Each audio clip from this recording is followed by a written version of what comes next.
आंदोलन करणाऱ्या एफटीआयआयच्या विद्यार्थ्यांविरोधात गुन्हा दाखल करण्यात आलाय। एफटीआयआयच्या कर्मचाऱ्यांना धमकावल्याप्रकरणी हा गुन्हा दाखल करण्यात आलाय। एफटीआयआयचे कर्मचारी संजय चांदेकर यांनी याबाबत तक्रार दाखल केल्यानंतर बुधवारी रात्री उशिरा बंड गार्डन पोलीस ठाण्यामध्ये गुन्हा दाखल झाला। आंदोलन करणाऱ्या विद्यार्थ्यांमुळे संस्थेचं नुकसान होतंय असा आरोप चांदेकर आणि विश्वास नेर्लेकर यांनी पत्रकार परिषदेत केला। गजेंद्र चौहान यांना या कर्मचाऱ्यांनी पाठिंबा दिला होता, त्यानंतर त्यांना सोमवारी धमकावण्यात आलं असा आरोप या कर्मचाऱ्यांनी केलाय।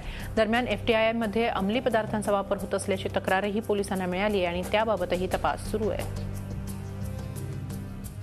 इथल्या विद्यार्थ्यांवरती एक तक्रार दिली की ते कार्यालयामध्ये असताना काही विद्यार्थी तिथे आले, त्यांनी कार्यालयामध्ये त्यांच्यावर मज्जाव केला आणि दार वगैरे बंद करून घेतलं। तर त्यांनी जे काही स्टेटमेंट दिलेलं आहे त्यांचं स्टेटमेंट रेकॉर्ड करून पाठवण्यात आलेलं आहे आणि या विद्यार्थ्यांवरती अनलॉफुल असेंब्ली गैरकायदेशीर मंडळी जमवल्याबद्दल गुन्हा दाखल झालेला आहे। झी 24 तास रहा एक पाऊल पुढे।